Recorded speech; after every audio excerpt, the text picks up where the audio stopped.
Kontsern Viru Keemia Grupp viis lõpule müügitehingu, mille tulemusena läheb kontsernile kuuluv ning ehitusmaterjalide turul tegutsev tütarettevõtte VKG Block osaühing üle ehitusmaterjalitööstuse ettevõttele Aeroc International aktsiaselts.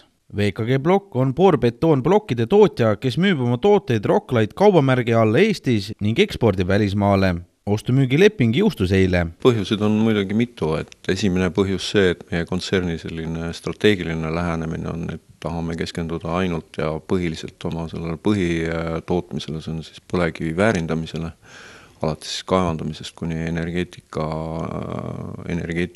osani välja, pluss veel peenkemikaali, tõli ja kõik, mis sinna vahele siis kuulub.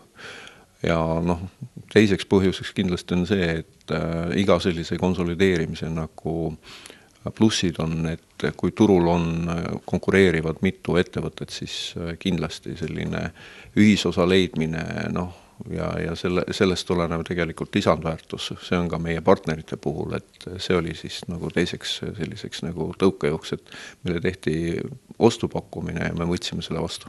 Kas säilivad kohalikele inimestele nende töökohad? Me ostsime VKG Block osad, ühesõnaga kõik ettevõtte kohustused ja õigused tulevad meile üle, sealhulgas siis ka inimesed ja nende töölepingud. Ja plaanime jätkata tootmist Rocklite kaubamärgi all. Tehingu hind jääb poolte kokkuleppel konfidentsiaalseks. VKG Block kuulus kontserni koosseisu 2011. aastast ning alates 2012. aasta jaanuarist toodab ettevõtte kaubamärgi Rocklite nime all uue põlvkonna müüriblokke. VKG Blockis töötab hetkel 58 inimest ning eelmise aasta käive moodustas 3 miljonit eurot.